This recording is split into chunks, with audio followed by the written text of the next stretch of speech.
Elen sila lumenomentielvo, uma estrela brilha sobre a hora do nosso encontro, pessoal, sejam bem-vindos a mais um vídeo aqui no canal, a mais uma parte da nossa série do Natal Apócrifo, desta vez falando de um texto fascinante, que tem toda uma história de diálogo, inclusive com outros textos apócrifos, que é o Evangelho de Pseudo-Mateus. O nome é super estranho, mas vocês já vão entender porque, aliás, daria para dar outro título para o negócio, mas enfim, o Evangelho de Pseudo-Mateus. Pois é, pela primeira vez aqui a gente está falando de um texto que foi escrito em latim. Tá? Em geral a gente costuma falar de evangelhos apócrifos que são feitos em grego originalmente, ou mesmo em copta, né? Que é a língua do Egito no período romano, uma língua que é descendente da língua do Egito da época dos faraós. Mas nesse caso é um texto latino que é em parte uma tradução, em parte uma reelaboração e expansão daquilo que a gente já viu nos vídeos anteriores, tá? Que é o Proto-Evangelho de Tiago.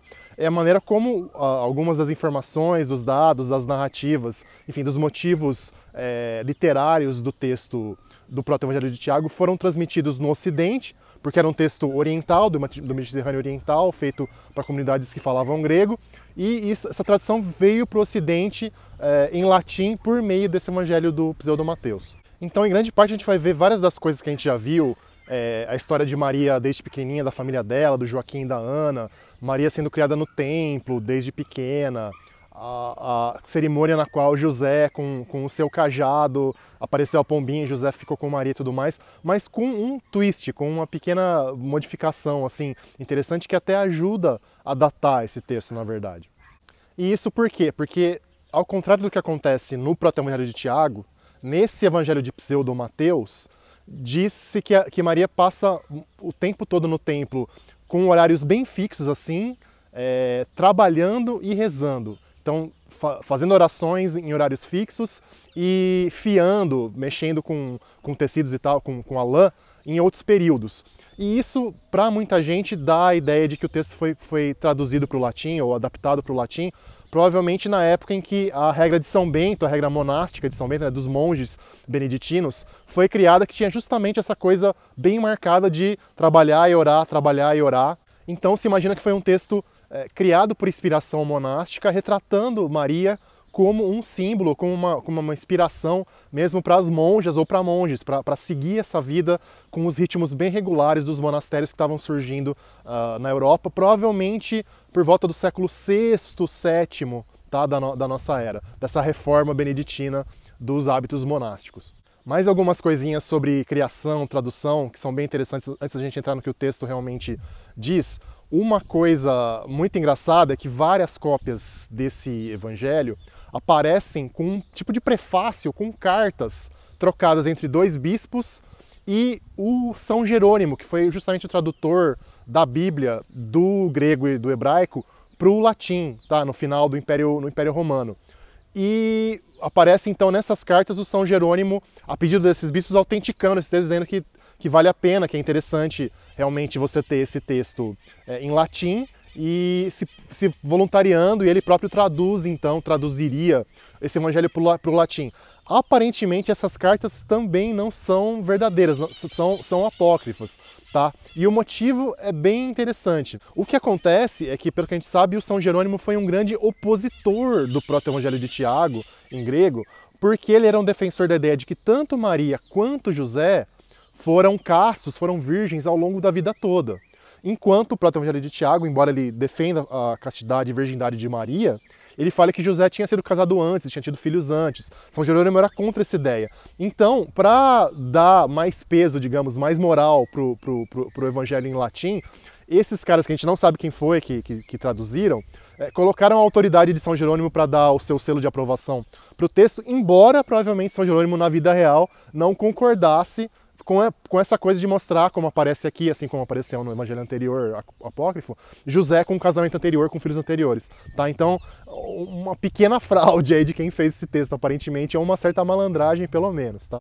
E por que Pseudo-Mateus? A gente sabe que deve ser uma referência ao Mateus, obviamente, dos evangelhos canônicos, só que em algumas cópias aparece ainda a referência ao Tiago. Tá? Devem ter tirado o Tiago da jogada, na maioria das cópias, justamente, de novo, por causa desse preconceito ou resistência que existia em relação ao Proto-Evangelho de Tiago. Bom, como eu disse, A narrativa lembra muito o proto-evangelho de Tiago, não vou ficar aqui na lenga-lenga de recontar as mesmas coisas que a gente já viu nos vídeos anteriores sobre isso. O que muda são essas partes finais que contam como a Sagrada Família vai para o Egito e o que acontece com a Sagrada Família durante essa jornada para o Egito. Vocês lembram que nos evangelhos canônicos, uma das narrativas em Mateus diz que Herodes buscou matar os bebês ali da Palestina, querendo eliminar o Messias que seria rival dele. Então José, Maria e Jesus fogem para o Egito, Jesus ainda bebezinho. Então esse texto, o Evangelho de Pseudo-Mateus, conta o que teria acontecido com a família indo para o Egito.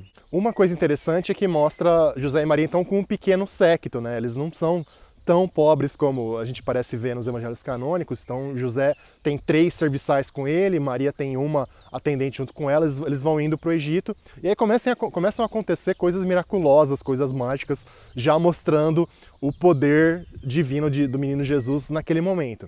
Por exemplo, eles estão passando pelo deserto, perto de uma caverna, e aparecem dragões. Sim, dragões. Maria e José acham que eles vão ser devorados pelos bichos, mas os dragões vêm e prestam homenagem ao menino Jesus. Né, todo mundo fica ali espantado, e o menino Jesus fala muito modestamente para eles o seguinte, para explicar, e ele já está falando, com 2 aninhos, ele já está totalmente fluente ali, falando.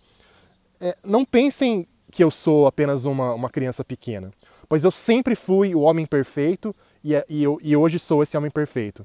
E é necessário que eu dome todo tipo de fera selvagem. Oi de novo, vocês desculpem a mudança brusca de cenário, mas é aquela coisa. As crianças aqui em casa acordaram, minha mulher precisava sair, me chamou para voltar aqui para casa, então eu tô aqui, tá bom? Perdão. Onde é que eu tava mesmo? Lembrei.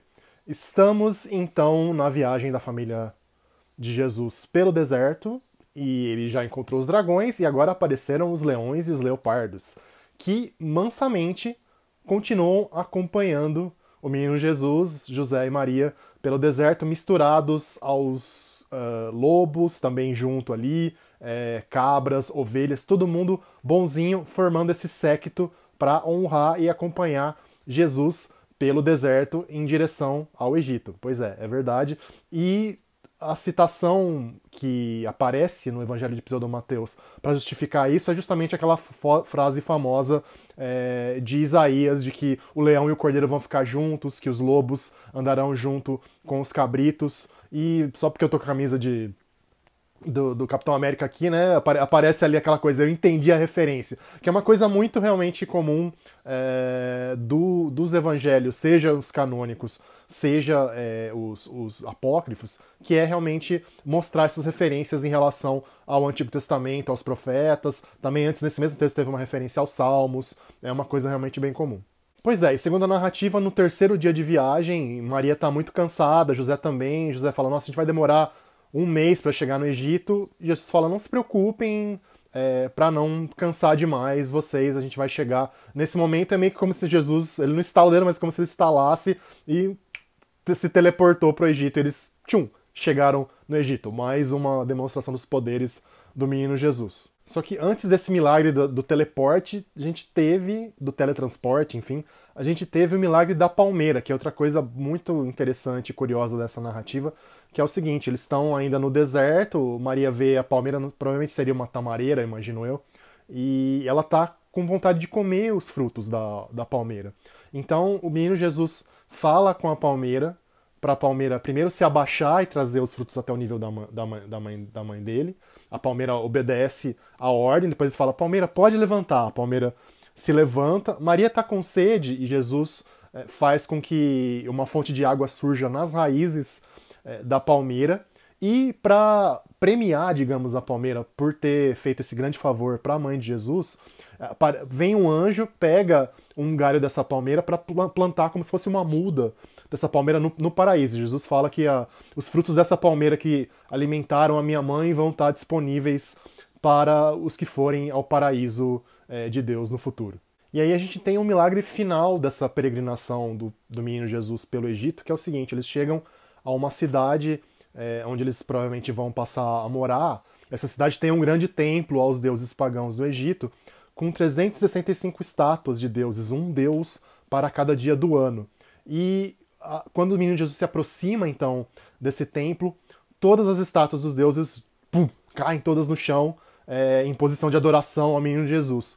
aparece um guarda do exército daquela cidade, chamado Afrodísios, para ver o que aconteceu e punir se é que foi algum tipo de vandalismo no templo. Eles percebem então o que realmente aconteceu e também esses guardas, soldados pagãos, se ajoelham diante do menino Jesus e até lembram mais uma referência, como diria Capitão América, entendi a referência, ao Êxodo. Esses guardas falam: é melhor a gente aqui adorar esse menino, porque a gente não quer ter as mesmas punições que o faraó do Egito teve na época de Moisés, quando Moisés, então, mostrou que Deus tinha muito mais poder do que os deuses pagãos do Egito. E é isso, pessoal. Assim termina a narrativa do Evangelho de Pseudo-Mateus. A gente vê, de novo, coisas que apareceram no Proto-Evangelho de Tiago, as relações com os textos canônicos, as relações com o Antigo Testamento, e realmente essa coisa de mostrar a superioridade do Deus verdadeiro para os cristãos, né, em relação aos deuses pagãos, que é um tema que aparece em todo o Novo Testamento. É isso por enquanto. Vamos ver se eu consigo fazer mais um videozinho ainda, tá, do nosso Natal Apócrifo. Se eu não conseguir, se a gente não se vê até lá, Feliz Natal, tudo de bom para todos, um ótimo ano novo para todos também. Espero deixar o canal mais vivo, mais pululante de vídeos nos próximos tempos aí. Não se esqueçam de curtir o vídeo, de compartilhar, de se inscrever no canal, de ativar as notificações. É muito importante pra gente, tá bom? Brigadão, um grande abraço a todos. Como dizem os elfos, Namare. Adeus.